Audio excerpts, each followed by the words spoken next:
Tell me more about the album. What is it themed off of? Like, why? How is it written lyrically? I mean, it's basically a. How is it written lyrically? It's written in a way that it kind of just is my spontaneous reaction to whatever soundscape that I might create, whatever bit of music that I might make. Scat to. I just feel. It might not make sense. It might just be like, la la la da da, it's a different night time with a lot won't say no. And then pretty soon, lyrics start to suggest themselves out of the scat, out of the chaos. And then once I start to get an idea of what's happening, I'll lay down a couple takes of it, and it's kind of like molding. It's like working with oil paints. Like oil paints don't dry. They don't dry for a couple days, so you can continue to work and rework and mold like a Play-Doh ball. You kind of just you work the piece until you're satisfied, I guess, until it matches the feeling that you feel inside. Oh, it's really nowhere we leave, nothing other than this when you say it now. Oh, so no. The writing process is for this album was really actually spontaneous, and I really wanted to focus on like a spontaneous creative session where I'm just vomiting what comes first through before I even thought. I just wanted to react, and I guess the whole album is just a reaction to the feeling. Days one don't know. Days please move slow. It's everything I know. So sudden crashing down. The album's less about anything linear that I could define. It's more about undefining things. I think the album's more about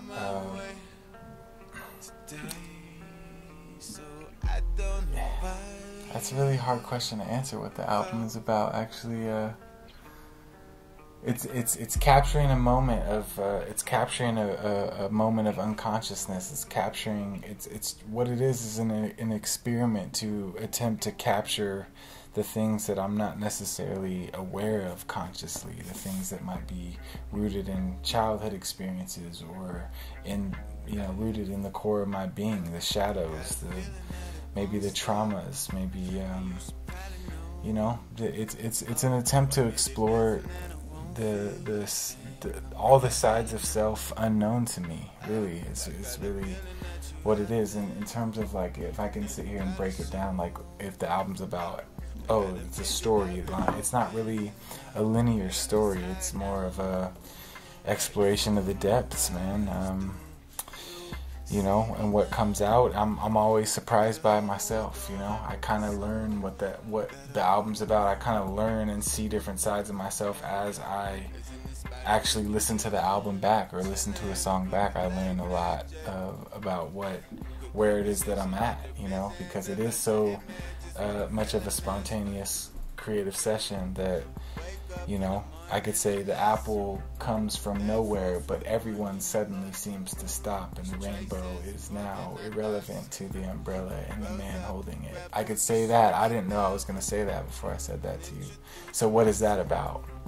Now we can sit here and analyze that, the man with the umbrella and the rainbow and the apple, and we can sit here and start to try to attribute meaning to what the things are about, but I couldn't really say necessarily what it's about in terms of a language that would make linear sense, but I think that it's definitely rooted in, recreating some sorrowful experiences, man. I mean, my sister is always a part of my work, always. My sister is really always the root of everything, being that close to a departure, and what that does. I mean, it transcends everything. It's a mind fuck, totally. Like, so I guess just trying to create worlds, man. Create worlds that we can live in peacefully, that are beautiful, and that are, you know, that match our mood, you know, because not all the time does our environment feel like it matches what we feel inside. And I guess it's just kind of creating a house and a world that I can live in, and that's what the album's about for me, is just recreating the sorrow into different worlds that are trippy and dope and abstract, you know. See me now, but how about you? That I made, the song that I did with Zach, Futuristic. Okay. He had hit me up, he wanted to collab, and we worked on a soundscape. I produced the beat, and really that was right after Dear You Love Me came out, is when we started the song Raw, and did the song Raw. So that song actually was really the inspiration, just making something from scratch, raw, and that song with Zach really set the whole thing in terms of my creative process. Okay, I'm gonna jump into another album, but in terms of like what inspires the album, is that what you asked? Yeah. No. Yeah. Like what inspires the album is life, man. Like I said earlier, just trying to dive into the shadows of mine, things that I'm not aware of, the sides of myself that I don't know yet, you know, and just trying to expand as a being, explore all the different ways that I am and that we are. And I think life, ultimately, my human experience is really, it's just a documentation of the human experience, you know. That's what the album is, Stars. And it's also a realization that it's also a kind of a surrendering to possibility and chance. And stars, to me, the cosmos, the universe, is it's just an unbelievable, mind-blowing spectacle. So it's like it's a tribute to the stars. Without a star dying, without stardust, I mean, we're just all a collection of stardust, really. So it's like it's a tribute to the stars, because without the stars, we wouldn't be here, obviously. So. In the dark for a minute, let me talk for a minute, let me walk outside, let me spark for a minute. My pops is a musician. He worked on Dear You Love Me a lot, production wise, with me, and I would say that like his music raised me, you know. Before I even could like store memories, I was hearing his music. So I mean, that definitely inspired the tone, I feel like, of my music unconsciously. But in terms of like putting a project together, the first time was in college, freshman year, when I made Chasing Truth. I was making music all that before then. High school, had a project called Bent Twig with my homie Preach back in the day, and I was always doing music, man, ever since I could remember. But when I first wanted to put a project together, it was about freshman year. I was probably like 20, and I just had this, you know, major kind of, I guess, awakening or transformation of like what I wanted my thought patterns to be, and I wanted to, chasing truth. I wanted to understand life and a truth, I guess you could say, searching for some sort of realization around existence. So I used music as a journal, kind of just like a diary to, you know, just to document my thoughts and my feelings. You know, the microphone was always a friend, you know. It was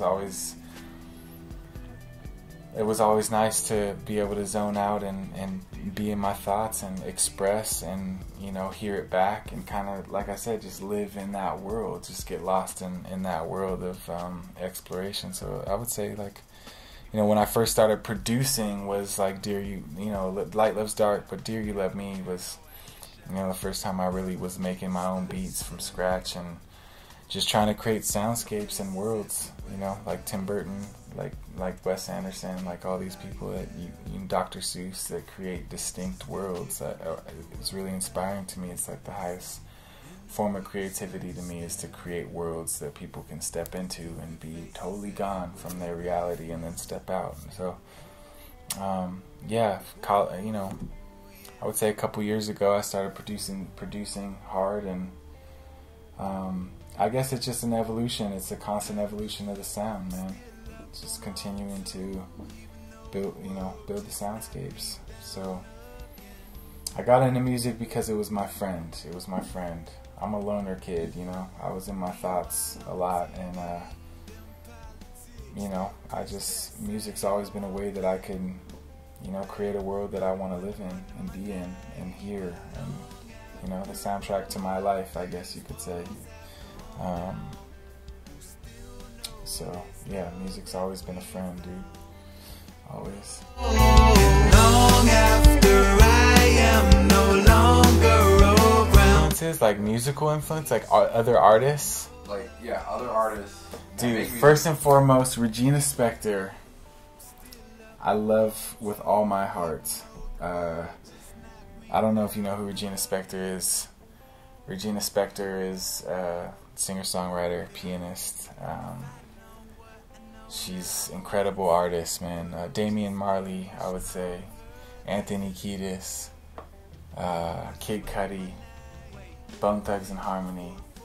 I've always been a hip-hop head, but I also like post-rock. Explosions in the Sky, Hammock, you know, my pops, just ambient soundscapes that make you feel so deeply like this is what my emotions sound like simplicity, like simple guitar riffs, and just emotional, like melancholy, beautiful licks, but then also like the cadence and the flows of, I don't know, I guess everyone has influences, and you kind of take the bits and pieces and they kind of come out through your music. But artistically, like, I would say painters too. I mean, the way painters paint, Jean Fautrier, and, you know, people, some of the surrealist camp, Dali, Max Ernst, Jackson Pollock, like people that really push the envelope, like we were talking about earlier, like they explored the inner worlds, like when Freud came out with the idea of the unconscious, and all these artists were trying to explore the unconscious and paint it and express it. Like, painters have influenced me. I mean, writers, you know, William Burroughs, like Jack Kerouac, Henry Miller, man. I mean, all different artists from all different fields have definitely been an inspiration for the way I like to create. Picasso, El Greco, you know, I mean, there's some amazing people, man. There's some amazing people that exist. Leonardo da Vinci, just the way that he brought science and art together, and, you know, was both. Because what we do is really just a study of the mind, of the human mind and the human experience. So it is a science, it is an art. Lots of different influences, man. I mean, shoot, you know. That's cool. Like, too many to name. Sound very influenced. Like, that was, yeah. That was cool to, like, see, like, now I can see what you, like, how you think because of what you just dropped. Yeah. You dropped, like, a whole list of names and yeah. people. Yeah. You know, they're not even just artists, they're artists in different ways. They're yeah. artists in a different type of way, a different type of place. Yeah. And like, now, dude. This band called Now, honestly, if they ever saw this, I don't know how they would, but if they ever saw this, Casey Gallagher, dude, Brad Hale, and Jess Abbott, dude, those three people, indie rock, like pop, super awesome, like, yeah, I just had to say that. I can't forget them. But yeah, dude, all, like you said, like all over the spectrum, there's... It's not just about, you know, especially in today's time, I mean, I feel like it's about when you're creating a world, that means sonics, that means visuals, that means the actual way that you articulate, and, you know, thought patterns, and, I mean, also thinkers, Friedrich Nietzsche, Sigmund Freud, you know, Carl Jung, you know, Gandhi, Buddha, Christ, I mean... I guess you could really say you know what I mean? I guess you could say everybody, really, every experience is stored somewhere in there in the mind, you know, and I guess I'd have to name everybody if I was gonna really give you influences, but those are probably the main ones, man. I got a feeling that it won't stop.